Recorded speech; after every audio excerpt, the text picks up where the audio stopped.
Buenos días, mis estimados hermanos. En esta mañana de sábado le damos una cordial bienvenida a la Escuela Sabatina.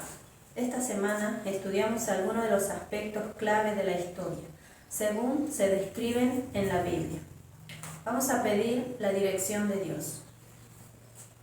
Padre nuestro que estás en la altura de los cielos, en especial le pedimos primero por la vida y su Espíritu Santo para poder entender su palabra en esta mañana. Le pedimos también una bendición para todos los presentes. En el nombre de Jesús se lo pedimos. Amén. Amén.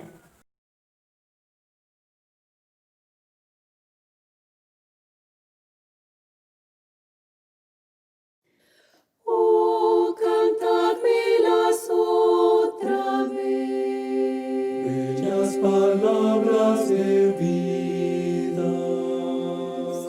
Hallo en ellas mi gozo y luz, bellas palabras de vida.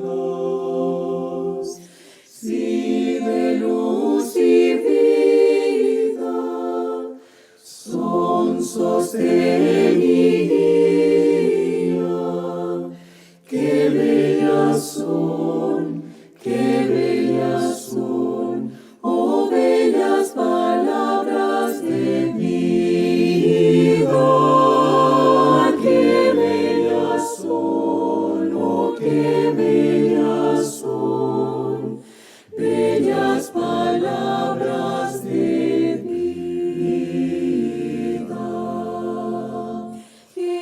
Jesucristo a todos da bellas palabras de vida.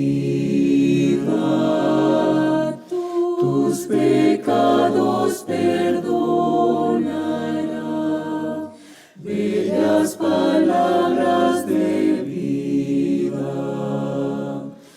Bondadoso te salva y al cielo te llama.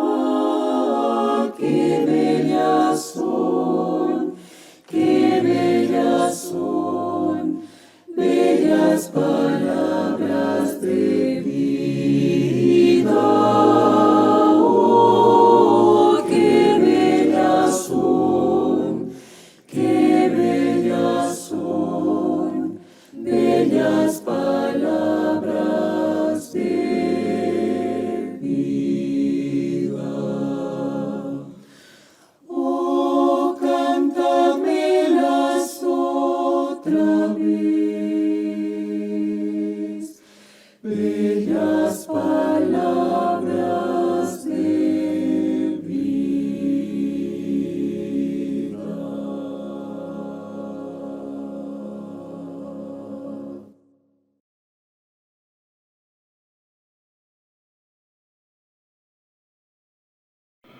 Como lo hacemos habitualmente, vamos a compartir el estudio de lección con 5 hermanos de nuestra iglesia que van a compartir con nosotros entonces cada día el pensamiento central de la lección. Recordemos que el título de la lección es La Biblia como historia. O sea, vamos a ver cómo la Biblia está entrelazada en la historia. Y esto la diferencia de otros libros que se dicen religiosos, espirituales, que en realidad no tienen esa cercanía con la historia y que no parecieran pertenecer a un periodo exacto en el tiempo. La Biblia durante miles de años, 3.500 años, la Biblia está entrelazada en la historia del pueblo de Israel, en la historia de los cristianos. El versículo de memoria dice: yo soy Jehová, tu Dios, que te saqué de la tierra de Egipto. Y ya comenzamos con ese pensamiento. Dice la lección el día sábado: la naturaleza histórica de la Biblia es una característica que la distingue de los libros sagrados de otras religiones. La Biblia da por sentada la existencia de un Dios que actúa personalmente en la historia. No intenta probar su existencia. En el principio Dios habla y crea toda la vida de la tierra. Y así es como inicia el relato bíblico e inicia simultáneamente la historia de la humanidad. Vamos a ir viendo diferentes aspectos, diferentes episodios en la Biblia que son corroborados claramente por lo que luego la ciencia va descubriendo a través de la arqueología, a través de los estudios de diferentes fuentes extrabíblicas que confirman la veracidad de la Biblia. Vamos a estudiar entonces juntos.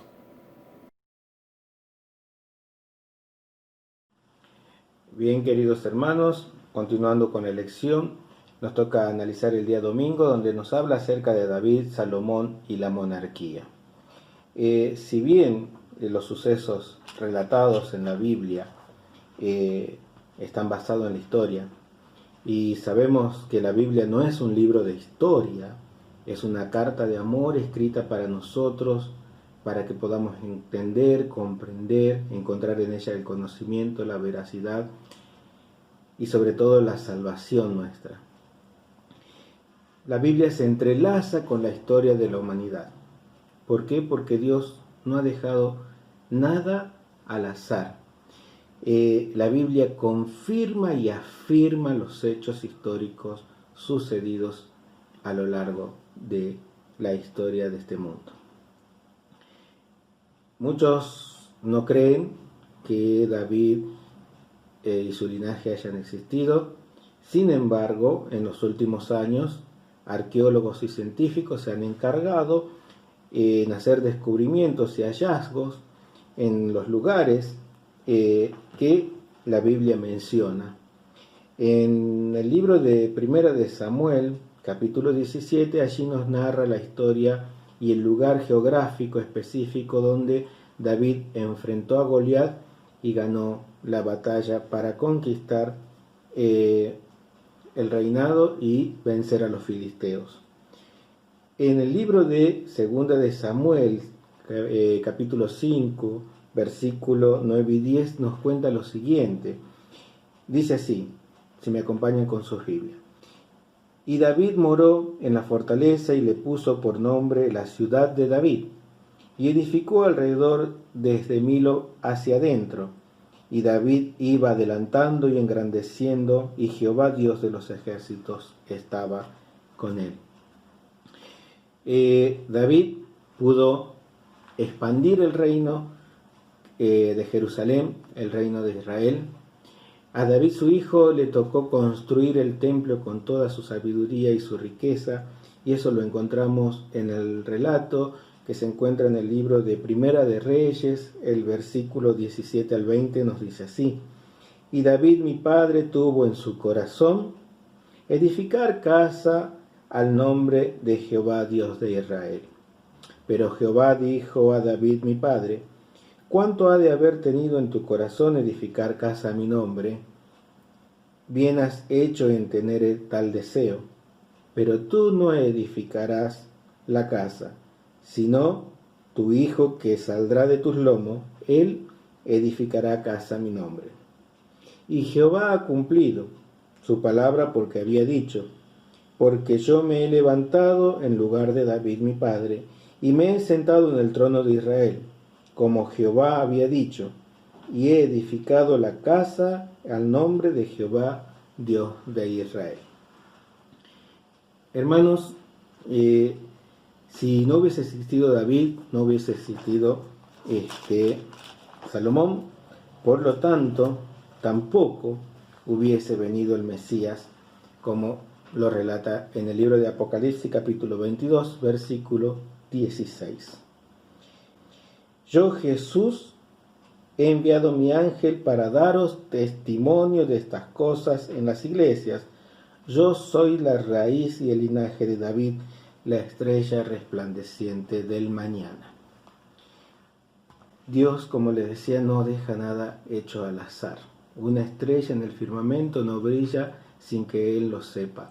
Una hormiga no hace un agujerito en su hormiguero sin que Dios no lo sepa. Cuanto más nosotros, sus hijos, su creación, sus criaturas, que somos las niñas de sus ojos. Él nos ha dejado esta palabra viva, para que podamos encontrar en ella todo el conocimiento, toda la sabiduría, toda la veracidad de los acontecimientos sucedidos y de los que han de suceder. Dios ha preparado un camino a lo largo de la historia para que los hombres y sus hijos, los que confían en Él, puedan encontrar la veracidad de los hechos y de los acontecimientos en la santa palabra de Dios. Estos lugares existieron, estos reyes y monarcas predominaron en cierto tiempo y fueron bendecidos por Dios en sus reinados y en sus vidas. Nos queda confiar, nos queda seguir estudiando, pidiéndole a Dios sabiduría, que nos dé el entendimiento para poder creer y confiar plenamente que todos estos acontecimientos históricos Dios los ha establecido para que nosotros podamos tener conocimiento de estos hechos.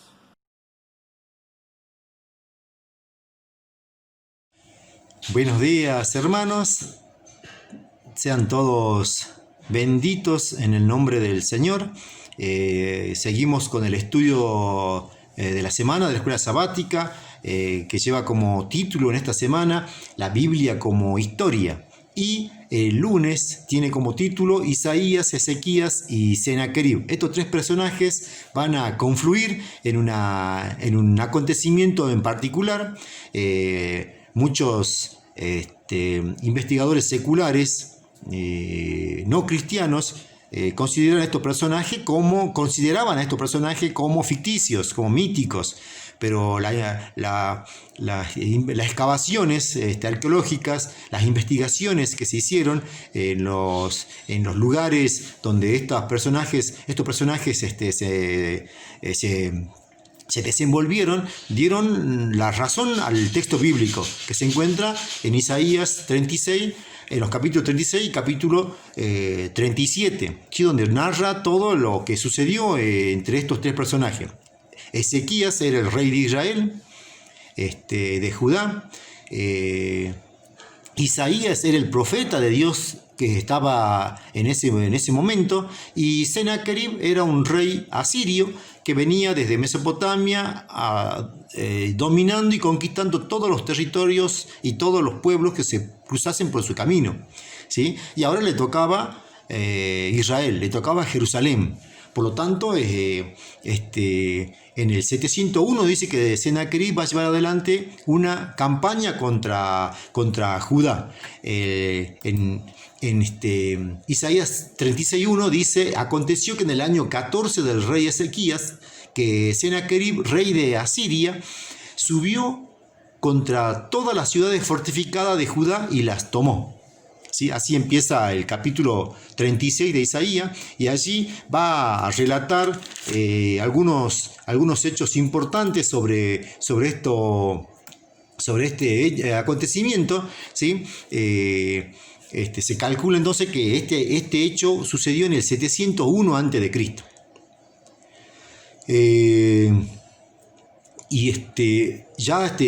Sennacherib venía dominando 46 ciudades fortificadas que estaban en su paso, y ahora le tocaba Jerusalén. Una de esas ciudades fue Laquis, una ciudad muy importante que pertenecía a los israelitas y que ahora estaba en manos de los asirios. Entonces Jerusalén era el pueblo a conquistar. Y si ustedes pudieron y pueden, lean todo el capítulo 36 y 37, que ahí relata, ¿sí? Toda la situación de este hecho, y van a entender un poquito mejor de qué manera Dios milagrosamente interviene para evitar que su pueblo sea sometido por un ejército un ejército de idólatras, por un ejército de soberbios, ¿sí? Dios jamás va a permitir que eso suceda con sus hijos ni con su pueblo. Entonces Dios ordena o manda al profeta Isaías, porque Ezequías estaba preocupado. Recordemos que Ezequías no era un santo de devoción, ¿sí? Había cometido muchos errores en su pueblo, había gobernado mal, pero ante esta situación, ¿sí?, él decide volverse a Dios, ¿sí?, y ver de qué manera Dios podía ayudarlo en esta situación. Entonces Dios manda a Isaías, Isaías habla con el rey, y le dice, ¿sí?, le dice una hermosa, un hermoso discurso, que se encuentra en Isaías 37, del 22 en adelante, donde Dios promete intervenir, ¿sí?, para evitar que Sennacherib, que se jactaba de dominar a los pueblos, de pisotear a los dioses, y que lo mismo iba a hacer en Jerusalén, ¿sí?, Dios se encargó de dar tranquilidad a su pueblo, al rey Ezequías, de que él estaría con ellos y de él sería la batalla. Por eso, en Isaías 37, 33 al 35, Dios le da esta promesa, ¿sí?, una hermosa promesa que también es para nosotros. Dice: por tanto, así dice Jehová acerca del rey de Asiria: no entrará en esta ciudad, ni arrojará saeta en ella, no vendrá delante de ella con escudo, ni levantará contra ella baluarte. Por el camino que vino volverá, y no entrará en esta ciudad, dice Jehová, porque yo ampararé a esta ciudad para salvarla, por amor de mí mismo y por amor de David, mi siervo. Qué tremenda promesa, ¿sí? Qué tremenda promesa que Dios se le hace al pueblo de Israel, al pueblo de Judá, a su rey, que, como dije, no era un fiel devoto de Dios, ¿sí?, pero sin embargo Dios nunca olvida a su pueblo, ¿sí? Así como nosotros estamos pasando esta situación muy triste, ¿sí?, de ver mucha gente que pierde sus seres queridos, no solamente en Argentina, no solamente en Salta, sino en el mundo entero. Dios sigue protegiendo a su pueblo, ¿sí? Dios sigue estando con nosotros. Dios nunca abandona a sus hijos, ¿sí? Y Él está acampando alrededor de su pueblo para guardarlo, para protegerlo, para cuidarlo, porque así lo ha prometido, ¿sí? Entonces, de esta manera nosotros podemos ver que Dios interviene en la historia. Dios es partícipe de esta historia y evita que un gobierno despótico, ¿sí?, idólatra, tomase la ciudad y la destruyera, ¿sí? ¿De qué manera nosotros podemos corroborar lo que dice la Biblia y saber que es real lo que pasó en ese momento de la historia? Y bueno, nosotros ya no tenemos que remitir a lo que dicen los investigadores, los arqueólogos, los historiadores, que dan fe de que lo que dice la Biblia sucedió. Y fue impresionante el descubrimiento de la prisma de Sennacherib, ¿sí?, una roca con escrituras en el idioma de asirio, que relata justamente esta situación, ¿sí?, este enfrentamiento entre el rey Sennacherib y Ezequías. Y en la piedra, Sennacherib mandó a inscribir lo siguiente: a Ezequías encerré en Jerusalén, su residencia real, como a un pájaro en una jaula. Dios había dicho esto, ¿no?, que ellos iban a llegar, pero que no iban a entrar. La sitiaron, sí, la sitiaron, la rodearon, evitaron que nadie entrase y nadie saliese de Jerusalén, pero el sitio duró nada. ¿Por qué? Porque Dios mandó a su ángel, ¿sí?, un ángel, y ese ángel hizo estrago entre el pueblo, entre el campamento asirio. Dice que en el capítulo 37 y 36 dice: y salió el ángel de Jehová y mató a 185.000 en el campamento de los asirios. 185.000 asirios, soldados, muertos por la mano del ángel de Dios. Un ángel. Imagínense, hermanos, que nosotros tenemos un ejército de ángeles dispuesto por Dios para cuidarnos y protegernos. ¿A qué le tenemos miedo? ¿Sí? Nos pueden pasar cosas, sí, nos van a pasar cosas, pero Dios está con nosotros y eso es lo importante. Y también el texto, esa misma Prisma dice que Sennacherib fue asesinado por dos de sus hijos. ¿Sí? Eso está en Isaías 37, 38, que dice: y aconteció que mientras adoraban en el templo de Nisroch, su dios, su hijo Adramelech y Sarecer lo mataron a espada y huyeron a la tierra de Ararat, y reinó en su lugar Esar-Adón, su hijo. ¿Sí? Es decir, el relato bíblico es real y está corroborado, está fundamentado por la arqueología y por los investigadores especialistas en este tema. ¿Sí? No podemos dudar de la Biblia, de la palabra de Dios, porque es real. ¿Sí? Es el mapa que nos va llevando a nosotros hacia el encuentro con nuestro Señor. ¿Sí? Entonces, así como Dios protegió al pueblo de Israel, también a nosotros, ¿sí? nos da esa misma promesa. Jesús dice: venid a mí todos los que estáis trabajados y cargados, y os haré descansar. ¿Sí? El Señor está dispuesto a protegernos y a cuidarnos. La pregunta es: ¿cómo puedes recordar que el Dios que milagrosamente liberó a Israel en aquel momento y en aquel lugar es el mismo Dios a quien oras y en quien te amparas y confías? Es una pregunta para reflexionar. Que Dios te bendiga y sigamos con el estudio de la semana de la escuela sabática. Y feliz sábado para toda la familia adventista. Que Dios los bendiga.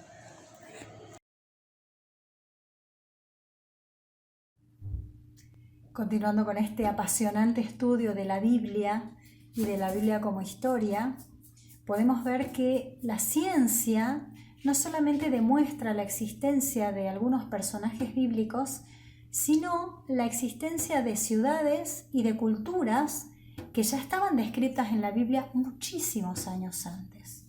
Y uno de estos personajes que la ciencia ha confirmado, lo vamos a encontrar, les pido que me acompañen, a Jeremías,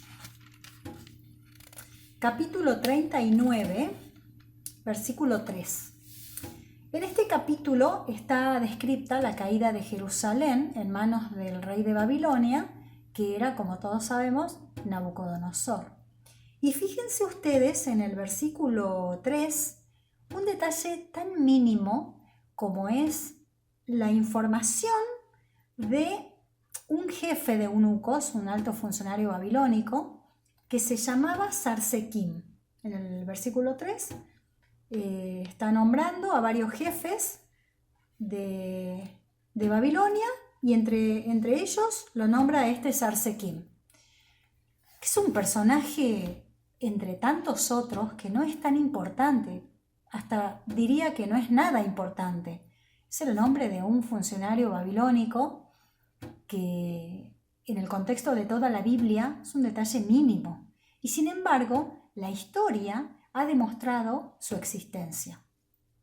En el año 2007, la Universidad de Viena llevó a cabo un proyecto de investigación a través de excavaciones arqueológicas y ha encontrado una tablilla que tenía el nombre inscrito de Sarsequim, demostrando que había existido de esta época un personaje llamado Sarsequim.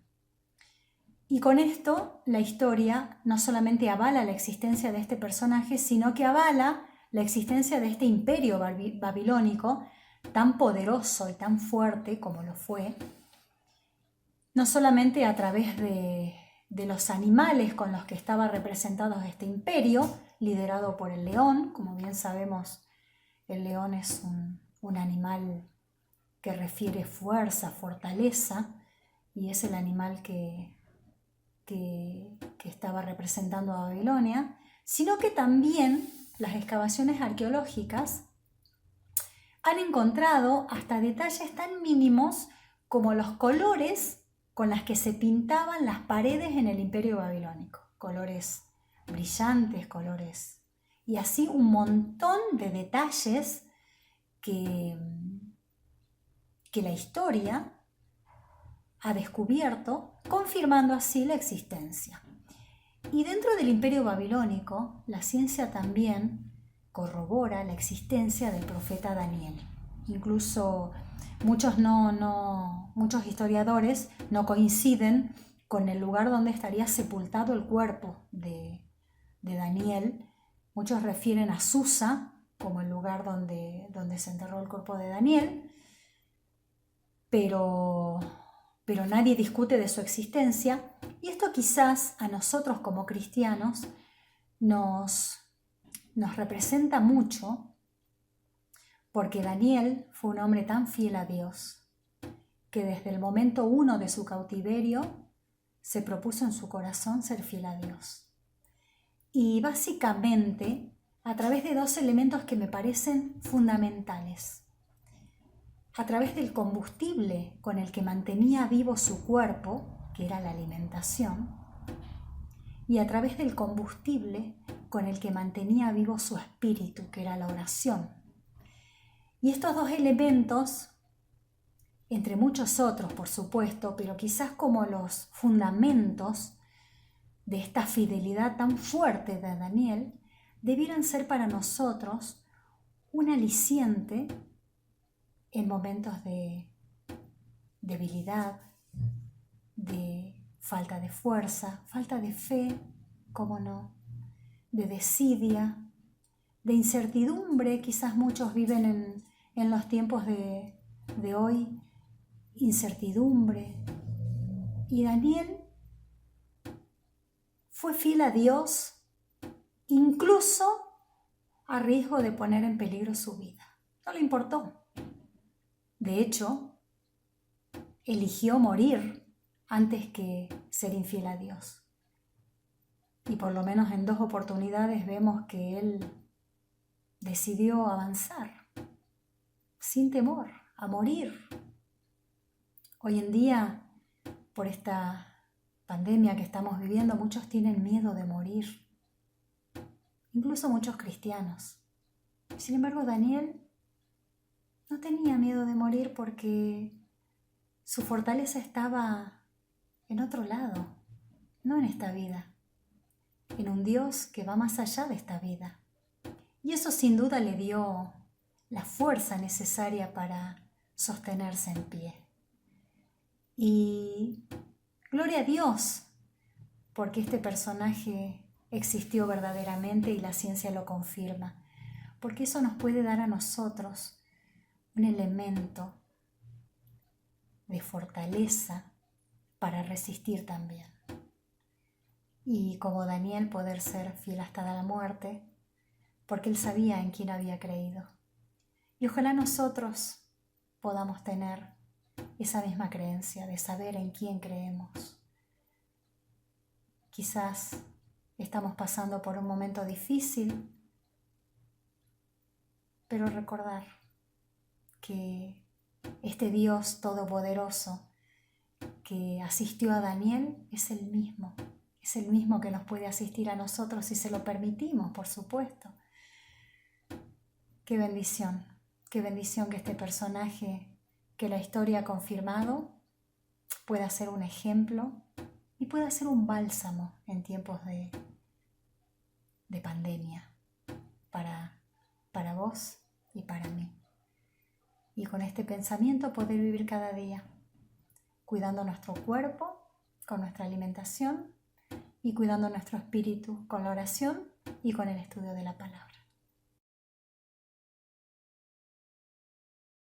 Bueno, sí, el tema de la Biblia como historia, a mí me toca hacer un relato de Jesús dentro de la historia. Vemos la importancia que ha tenido la arqueología en el transcurso del tiempo, cómo fue revelando lo que la Biblia mencionaba por distintos descubrimientos que otros hermanos también explicarán de otra manera. Para mí en este día miércoles, hay 2 preguntas que hacen el centro de la lección que son: la primera dice, ¿quién fue Caifás y cuál fue su papel en la muerte de Jesucristo? Para esto te voy a pedir, hermano, que si tenés una Biblia, la hablas en el libro de Mateo, en el capítulo 26 y versículo 3, Dice, entonces los principales sacerdotes, los escribas y los ancianos del pueblo se reunieron en el patio del sumo sacerdote llamado Caifás y tuvieron un consejo para prender con engaño a Jesús y matarle, pero decían que esto no lo vamos a hacer durante las Pascuas para que no se haga un alboroto en el pueblo. Indudablemente esto fue un ardid, sumo sacerdote Caifás y todo el Sanedrín, que representa para mí a la iglesia existente en ese momento. ¿Por qué digo esto? Porque vamos a ver la importancia que tiene en este tiempo final la unión de la iglesia con el Estado. Dice así entonces, también tuvo la influencia, Caifás instigó a la conspiración para que condenaran a Jesucristo. La segunda pregunta dice, ¿quién fue Poncio Pilato y cuál fue su decisión más importante para que el Sanedrín lograra sus objetivos? También vamos a ir a la Biblia para que nos corrobore quién era Poncio Pilato. Capítulo 27 de Mateo, versículo 1 dice, venida la mañana, todos los principales sacerdotes y los ancianos del pueblo entraron en consejo contra Jesús para entregarle a muerte, y le llevaron atado y le entregaron a Poncio Pilato, el gobernador. Aquí vemos la influencia ya del Estado. No se olviden de esta fusión, iglesia y Estado, porque esto imperó en el momento de Jesucristo y lo condenó a muerte, y también va a ser lo que en este tiempo final va a tener como influencia la iglesia y el Estado para condenar a los seguidores de Jesucristo o los cristianos. Fíjense, capítulo 27 de Mateo, versículo 11, dice, Jesús pues estaba en pie delante del gobernador y éste le preguntó diciendo, ¿eres tú el rey de los judíos? Y Jesús le dijo, tú lo dices. Entonces Pilato no encontraba nada, dice, pero también tuvo la influencia de la mujer. Fíjense el versículo 19, estando él sentado en el tribunal, su mujer le mandó a decir, no tengas nada que ver con este justo, porque hoy he padecido mucho en sueños por causa de él. Toda la historia bíblica muestra la inocencia de Jesucristo, pero aún dentro de esa inocencia lo mismo, la condena existe. Yo quiero marcarte el paralelismo que tiene esta unión de la iglesia y el Estado con el Apocalipsis 13. En el Apocalipsis 13, en el versículo 1, menciona la Biblia a una bestia que surge del mar, y esta representaría a la iglesia existente hoy, ¿no es cierto?, que sería la encargada, que cómo va tejiendo con el Die Domini de Juan Pablo II, ahora con la nueva mención que lo hemos visto de Francisco también en esa otra encíclica que ha elaborado. Entonces vemos aquí, volviendo a nuestro punto, que tenemos dos, Caifás, que representa a la iglesia, y Poncio Pilato, que representa al Estado. Entonces, ¿cuál es la función de Poncio Pilato? Entregarlo al pueblo. Él se lavó las manos en el versículo 24 del capítulo 27, dice, viendo Pilato que nada adelantaba, sino que hacía más alboroto, tomó agua, se lavó las manos y le dijo al pueblo, tomen ustedes la determinación. Vemos también este Jesús histórico, para mí la parte importantísima, la marca el nacimiento de Jesucristo, porque el nacimiento de Jesucristo marca un antes de Jesucristo y un después de Jesucristo en la historia universal. Para mí es lo más importante, porque todo el mundo hablará, esto sucedió antes y esto sucedió después de Jesucristo. Pero nosotros podemos con eso también corroborar la parte histórica, la convicción de que nosotros entendemos que la Biblia es histórica y gramatical, y hay muchos hoy dentro de esta carrera donde se ubica el historicismo, que sería el preterismo de los que creen que sucedió antes del hecho, y los futuristas que ponen a la profecía en el tiempo futuro y no en el correcto que la Biblia lo determina. Por eso es tan importante la historia y el tiempo histórico dentro de la profecía. Entonces tenemos, y yo veo dos grandes advertencias en esta lección del día miércoles.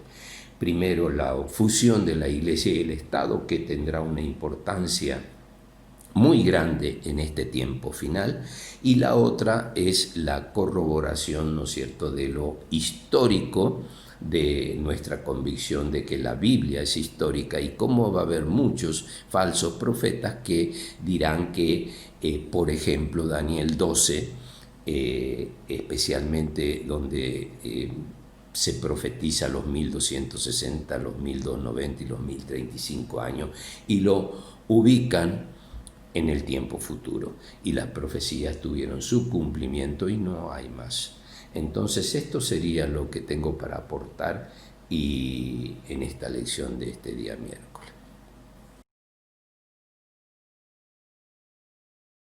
Buen día, hermanos, feliz sábado para todos. Que Dios nos acompañe en este repaso de la lección. Después de haber estudiado un poco acerca de cómo la historia y la arqueología corroboran lo que la Biblia dice, hoy estudiaremos el día jueves, que tiene por título La fe y la historia. Nuestra fe no debe depender de la corroboración de la historia y la arqueología, por más útil que sea, para acrecentar o tener fe. Hebreos 11:3 dice: por la fe entendemos haber sido constituido el universo por la palabra de Dios, de modo lo que se ve fue hecho de lo que no se veía. Vemos aquí que nosotros aceptamos por fe que Dios creó el universo o nuestro planeta. Es la fe la que nos mueve a aceptar las cosas que en la Biblia existen o están. Obviamente, luego la ciencia lo corrobora, pero la fe cobra un papel muy importante en nuestra vida para nosotros los cristianos. Pero tener en cuenta una cosa, la fe no es solo lo que dice Hebreos 11:1. Es pues la fe, la certeza de lo que se espera y la convicción de lo que no se ve. No solamente esa certeza y convicción, sino que la fe es algo más, es actuar en respuesta a esa creencia. Por ello la fe sin obras es muerta, diría Santiago en Santiago 1:17. O Pablo: sin fe es imposible agradar a Dios, de acuerdo a Hebreos 11:6. La Biblia no es un libro de historia, pero contiene el tejido de la vida, historias en las que Dios actúa en favor de la raza humana y el marco de referencia de nuestra identidad. La Biblia no es un tratado filosófico o una lista de cualidades divinas, pero es el desarrollo del accionar del pensamiento de Dios. Miren lo que dice Isaías 55:8.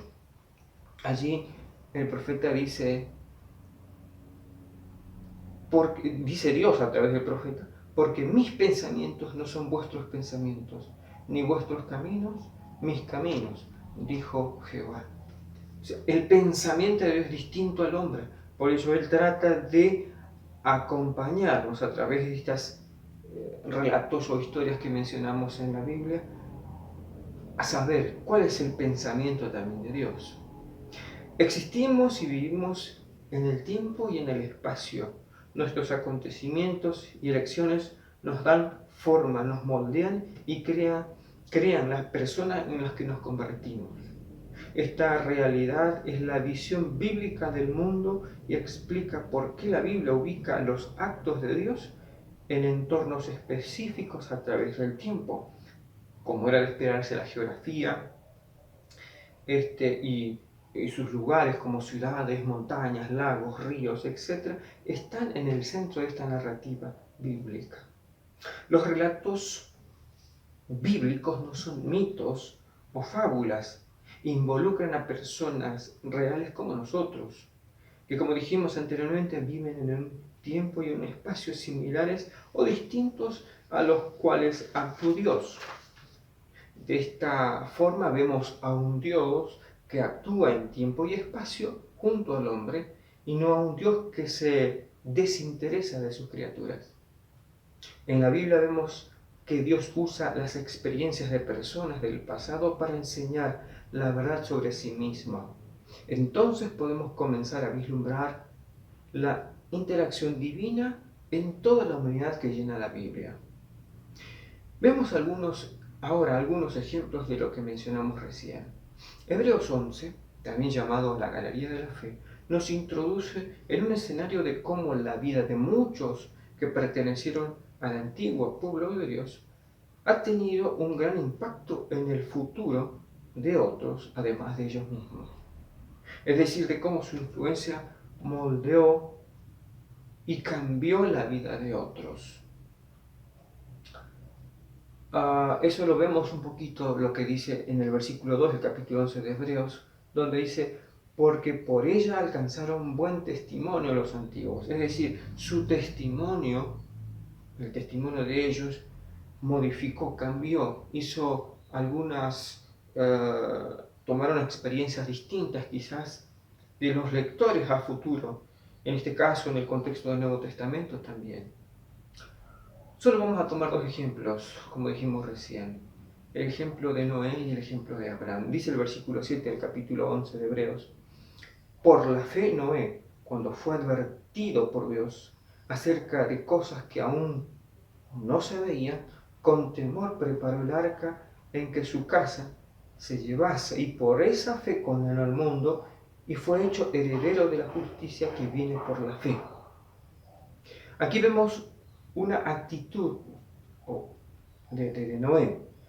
Noé, cuando fue advertido, dice la Biblia, por Dios, preparó, hay una acción, una respuesta a esa advertencia, la fe en acción nuevamente. Noé actuó con fe cuando construyó el arca, confiando en la palabra de Dios. Recuerden que como nunca había llovido, la experiencia y la razón sugería que un diluvio no tenía ningún sentido. Pero Noé obedeció a Dios y la raza humana sobrevivió. El segundo ejemplo que quiero compartir está en el versículo siguiente, en el versículo 8, donde dice, por la fe Abraham, siendo llamado, obedeció. Abraham fue sacado de su confort, de su lugar de vida, donde vivía, a un lugar donde no le dijeron dónde tenía que ir. Pero él salió, dice el versículo, para salir a un lugar que había de recibir como herencia, y salió sin saber a dónde iba. Abraham salió siendo llamado por Dios y dejó toda su tierra, su familia, y salió sin saber a dónde iba o llegaría. Y como consecuencia de su obediencia, Dios forma a través de Abraham al pueblo de Israel. Son estos o esos actos de fe los que cambian la historia. Cada uno de estos actos depende de nuestra confianza en Dios. Siempre va a depender de nuestra consecuencia y de nuestros actos, lo que nosotros dejemos a futuro para otras generaciones. Lo que nosotros hacemos, como se dijo alguna vez, tienen consecuencias eternas. Muchas gracias a todos los que colaboraron en el repaso de esta lección. Como eje central, quisiera dejar este pensamiento en nuestras mentes. Muchas veces estamos tratando de justificar siempre la veracidad de las Escrituras. Y justificamos la veracidad de las Escrituras a la luz de lo que la arqueología y otras ciencias vayan descubriendo. Sin embargo, el pensamiento debiera ser el inverso. Y Elena de White afirma esto. Debiéramos nosotros entender la ciencia y aceptar la ciencia en la medida en que la Biblia confirma lo que la ciencia está diciendo, porque la Biblia fue escrita hace más de 3000 años y ese libro fue escrito y no fue cambiado nunca. Nunca cambió. Lo que la Biblia dijo en Job, el primer libro escrito de la Biblia, y en el Génesis, allí está para ser criticado, para ser estudiado, para ser observado por las generaciones que fueron pasando por este planeta. Y sin embargo, la ciencia que en un momento descreyó de partes de la Biblia, luego fue confirmando. Obviamente que hoy descree de algunas partes, pero no tengo dudas de que si este mundo continúa, en algún momento la ciencia descubrirá y entenderá que era la Biblia la que tenía razón, porque es Dios el que la escribió, porque es Dios el que nos dejó este tesoro en nuestras manos. Voy a leer esta cita de la hermana White que les estaba mencionando. Testimonios para la Iglesia, tomo 8, página 339. Dice así: el que tiene un conocimiento de Dios y de su palabra tiene una fe que está asentada en la divinidad de las Sagradas Escrituras. No mide la Biblia a la luz de los conceptos científicos. Al contrario, somete esos conceptos al escrutinio de la norma inequívoca. Sabe que la palabra de Dios es la verdad, y la verdad nunca se contradice a sí misma. Lo que de la enseñanza de la presunta ciencia contradice la verdad de la revelación de Dios es mera conjetura o suposición humana. ¡Qué bárbaro! Lo que contradice es mera conjetura.